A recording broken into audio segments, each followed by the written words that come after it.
He shall not be afraid of evil tidings. Christian, you ought not to dread the arrival of evil tidings, because if you are distressed by them, what do you more than other men? Other men have not your God to fly to.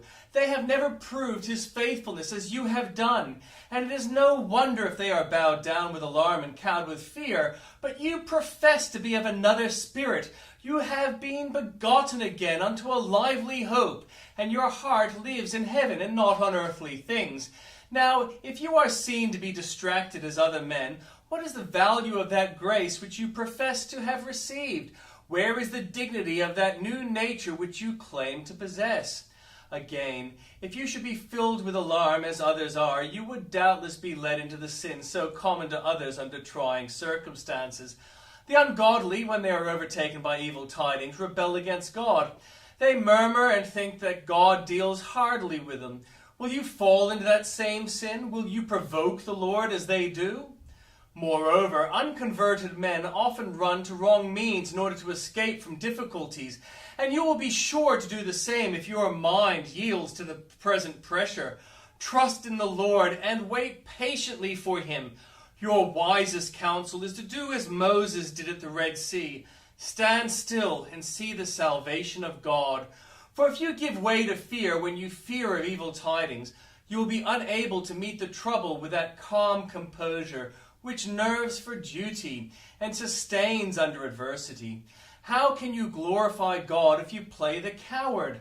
Saints have often sung God's high praises in the fibers, but will your doubting and desponding as if you had none to help you magnify the Most High? Then take courage, and relying in sure confidence upon the faithfulness of your covenant God, let not your heart be troubled, neither let it be afraid. A people near unto him. The dispensation of the old covenant was that of distance. When God appeared even to his servant Moses, he said, Draw not high hither, but off thy shoes from thy feet. And when he manifested himself upon Mount Sinai to his own chosen and separated people, one of the first commands was, Thou shalt set bounds upon the mount. Both in the sacred worship of the tabernacle and the temple, the thought of distance was always prominent. The mass of the people did not even enter the outer court. Into the inner court none but the priests might dare to intrude, while into the innermost places of the Holy of Holies the high priest entered but once in the year. It was as if the Lord in those early ages would teach men that sin was so utterly loathsome to him that he must treat men as lepers but without the camp. And when he came nearest to them, he yet made them feel the width of the separation between a holy God and an impure sinner.